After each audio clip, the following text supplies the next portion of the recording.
Ole Miss giving Lane Kiffin a deadline of next week to decide his future. Will he leave for LSU, for Florida, or stay at Oxford? We're talking the latest.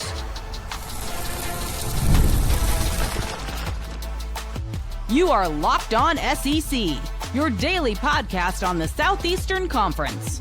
Part of the Locked On Podcast Network, your team every day. All right, what's up, everybody? Welcome into Locked On SEC. It's great to have you guys along. I'm Chris Gordy.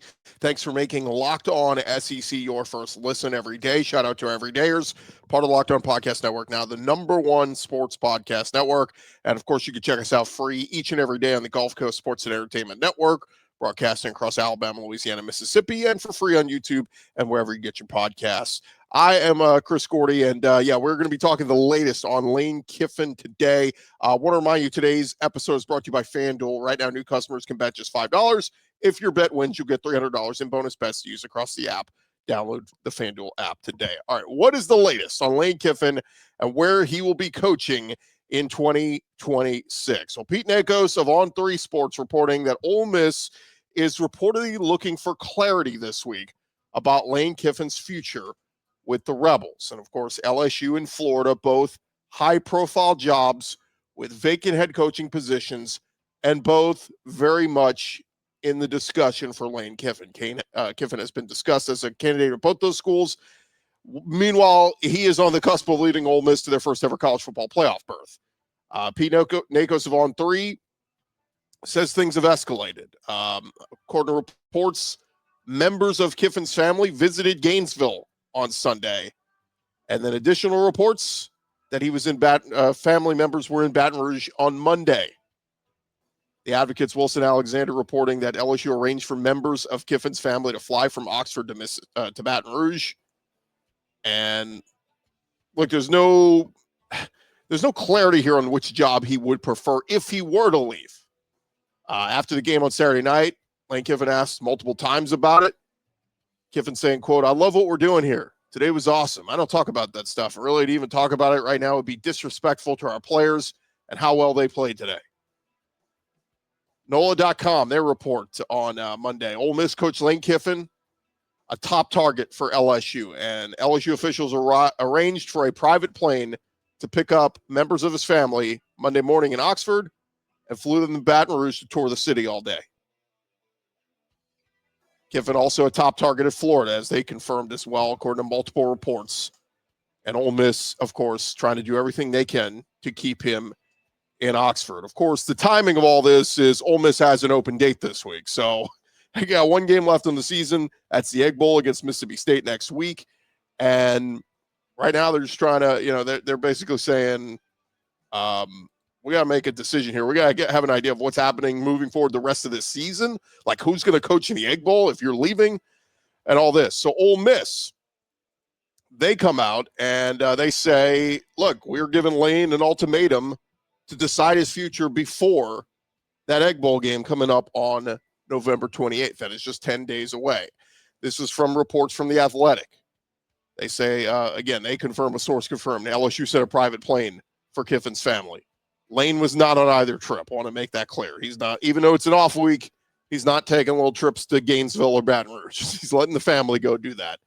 The Athletic sent messages to Ole Miss Athletic Director Keith Carter were not immediately returned. Of course, questions surrounding his future have intensified. Ole Miss fans chanted Saturday night, "We want Lane," during the final minute of their win over Florida. A person briefed on the discussions did not say what would happen if Kiffin remains uncommitted up to the Egg Bowl. Kiffin has repeatedly said he's happy at Ole Miss. Rebels are likely to make their first college football playoff game.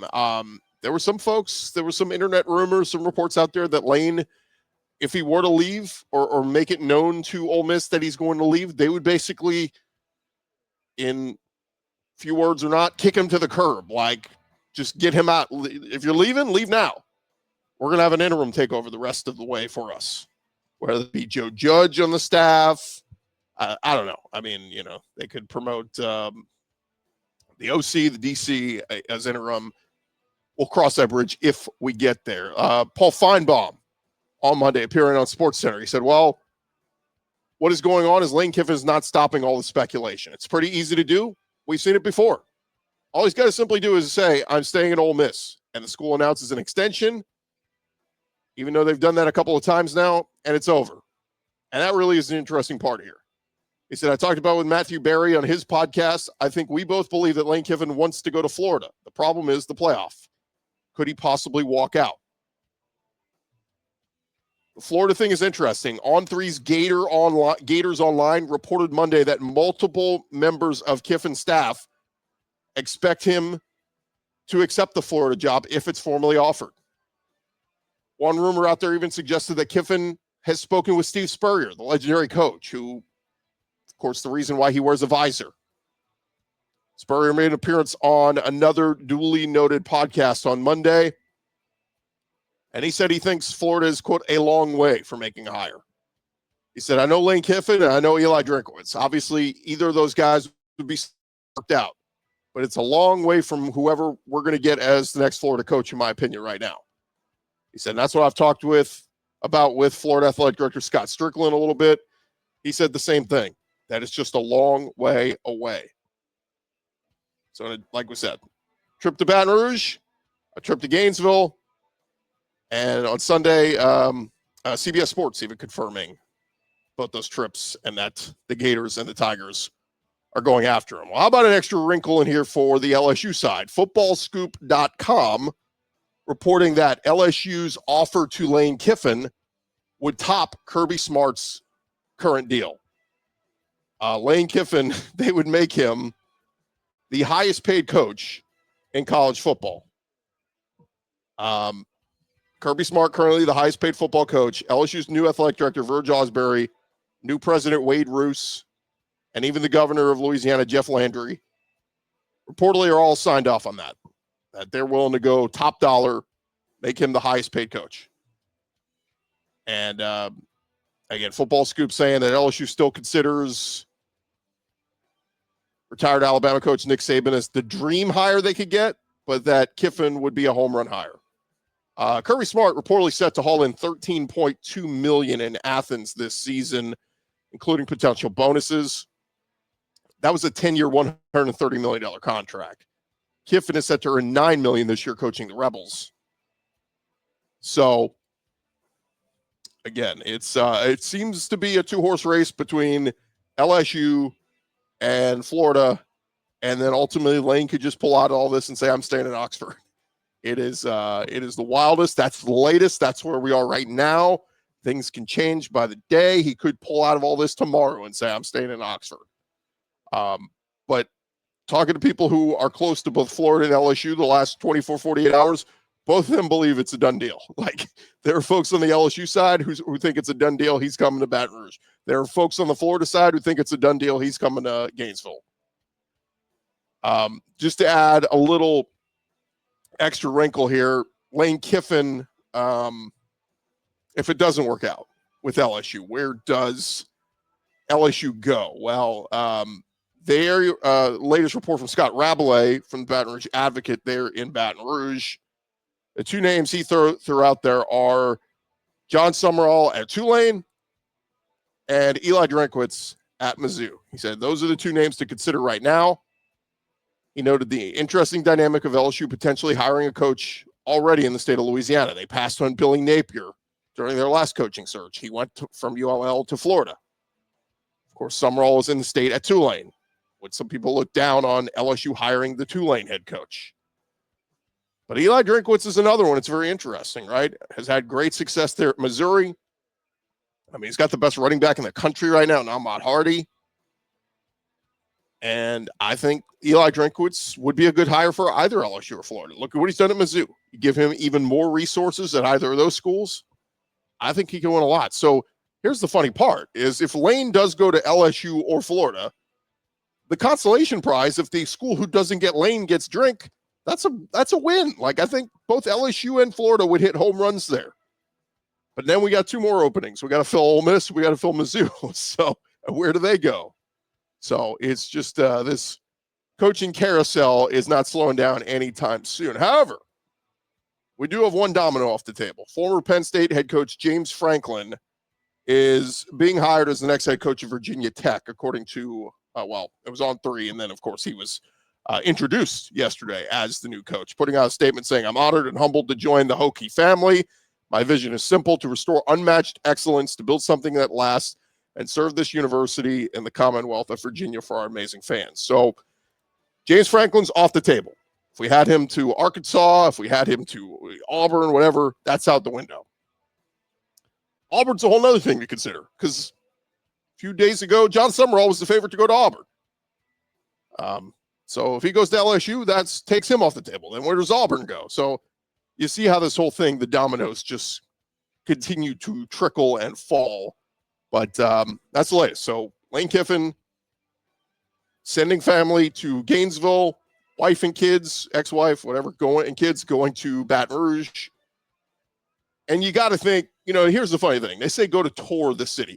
They're not going to tour the city. They've both been to, his family members have all been to Gainesville. They've been to Baton Rouge. They know what those cities look like. It's basically a wine and dine type tour, right? Like folks are meeting you going, hey, look, if you come to Baton Rouge, here's a couple houses we have in mind. We'd love to put you here. Hey, we got schools already. Kids in school. Yeah, we'll get you this kid at U-High. Hey, we'll set him up with an NIL deal.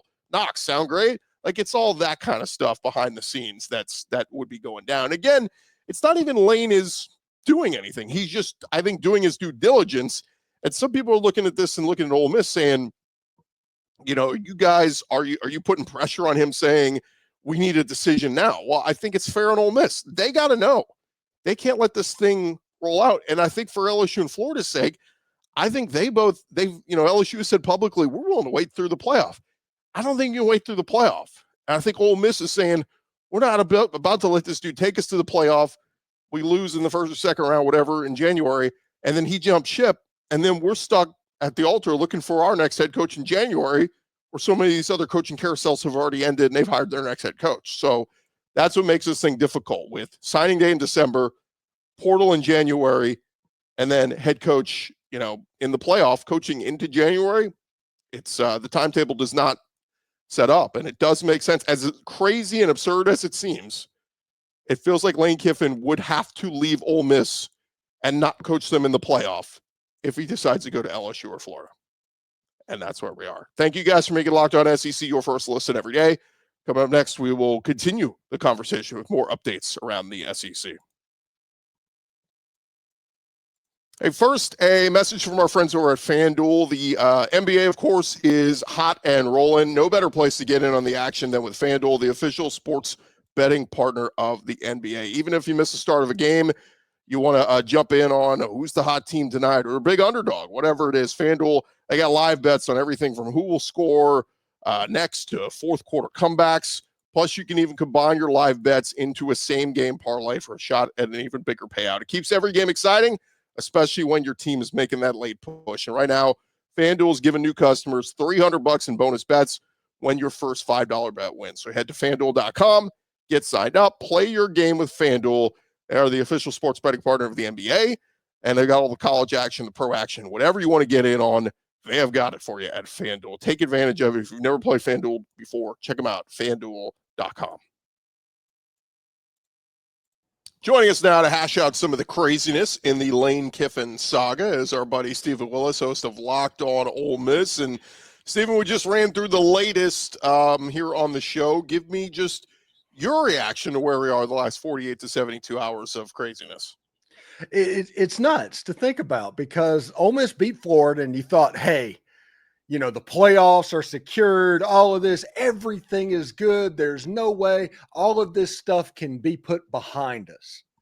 And then the next day it there was a little bit of a chatter that happened.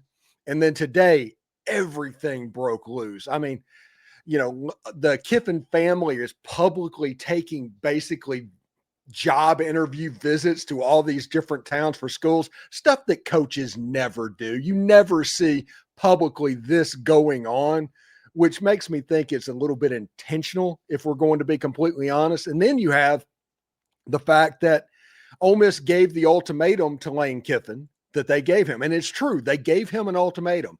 And the reason they did that is because they saw what was coming down the road potentially if you waited to December 10th, December 13th to find out that he's not going to stick with your job. He was going to string you along a little bit, and then he was going to go to LSU or Florida. And then it turns into a 3-hour commercial for wherever he's coaching next.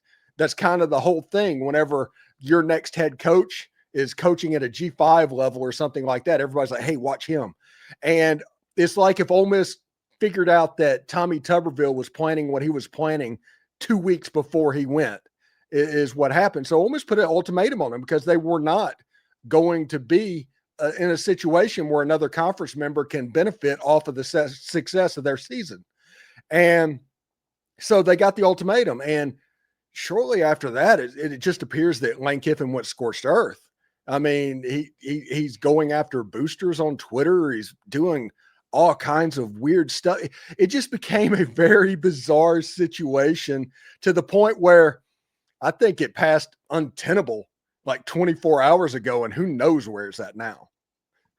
Give me your, I think I asked you this on Sunday's show, but give me a percentage chance right now, this minute, you think percentage chance he is the Ole Miss coach in 2026? My opinion, 0. Wow. I don't think he's back. Like I said, I think they crossed a line to the point where even if he decided he wanted to come back to Ole Miss, there's so much damage repairing that he would have to do. Honestly, Chris, this is kind of shades of the end of the Alabama offensive coordinator thing. Whenever he got the FAU job and Nick Saban and all, those guys had to run him off, and they promoted Sark to offensive coordinator in 2016. There is shades of that. A little bit of shades of all of his other departures as well. Yeah, I don't know if he had a bad departure from FAU, but the other ones, he didn't have a great one.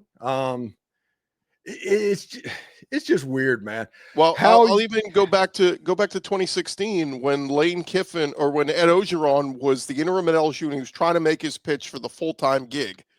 He went in famously with the binder. He had a binder that he went in and met with, I think it was Joe Oliva, was the athletic director at the time. And one of like the first pages on his binder, the thing that he was guaranteeing was, Coach O's like, I'm going to bring Lane Kiffin with me. And that was like the big selling point, was like, well, we know Coach O's a good defensive-minded coach, but who's going to run the offense? And apparently he had talked. He was going to have Lane Kiffin come from Alabama, leave Alabama as OC to come be OC at LSU, and they were going to pay him a lot of money. And according to those reports, where there was a deal in place, like a verbal agreement, like this is happening.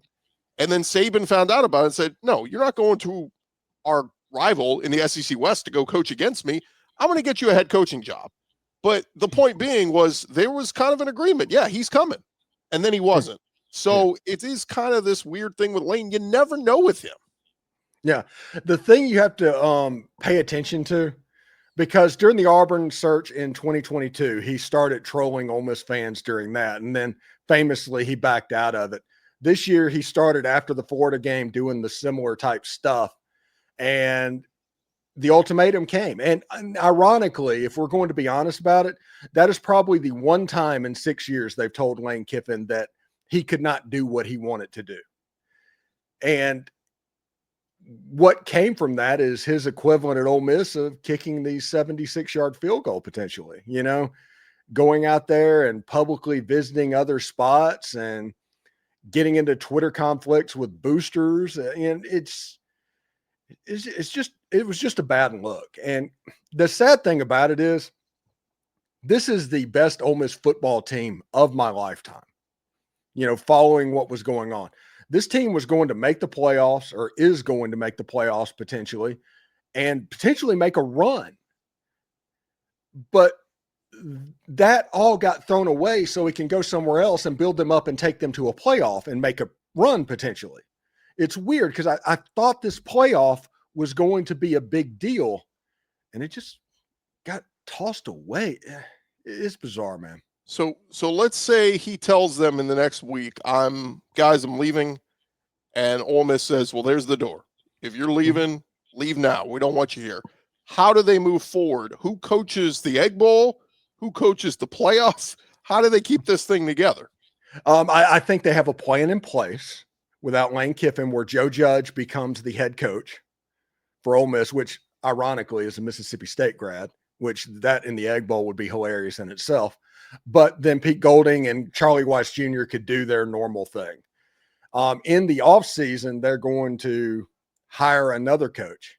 Maybe another coach that's having a potential playoff run in the future. They're just going to wait for that to end. But we're at the point where signing day is probably going to be ruined. If we're going to be honest, if all of this happens, we're like 2 weeks away from signing day.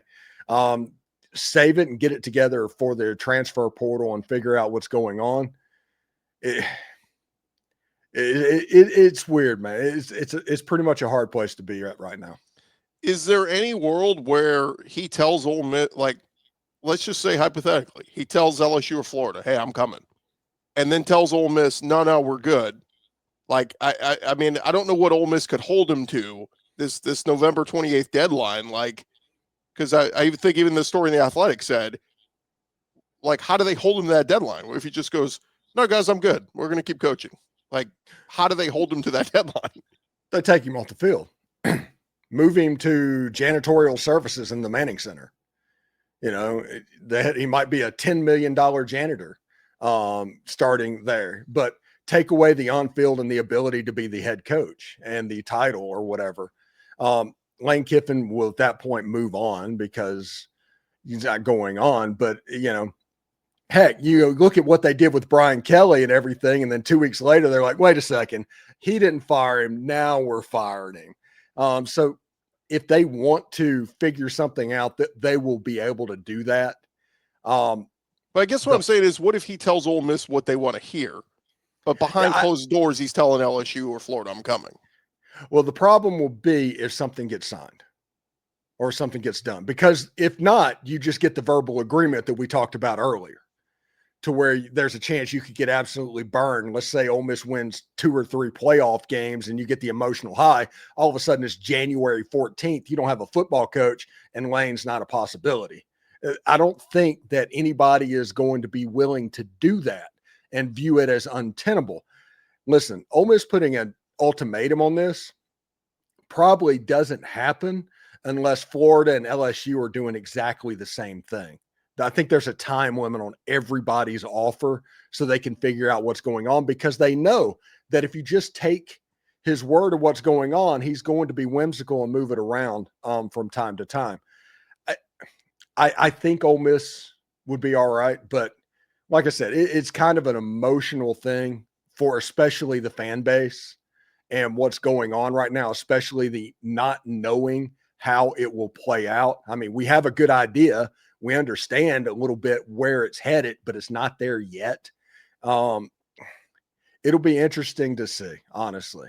The important thing is, if Joe Judge is the coach or if Lane Kiffin is the coach for Mississippi State, that you win that game and get the home playoff game in the first round. If that happens, we can rally around and we can be like, what is it? Was it 1986 Michigan or whatever, where their head coach left after the regular season and they just promoted somebody for the tournament, something like that?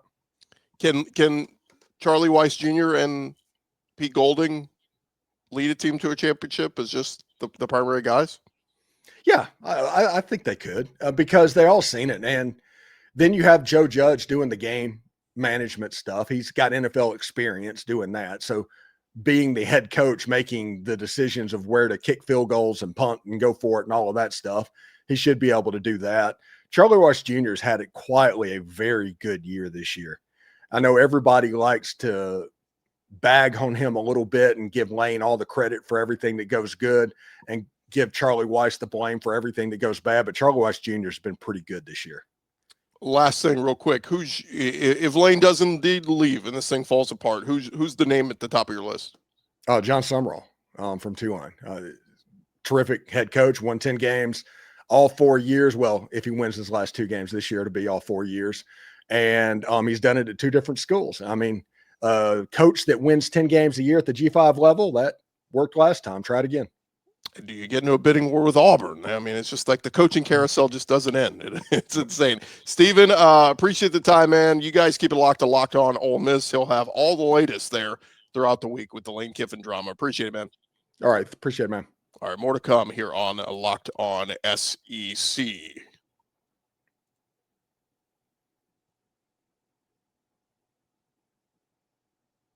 Rolling along here, Locked On SEC. Before we wrap up here, a couple tidbits going on around the SEC that we do want to touch on before we call it a show. How about over Tennessee?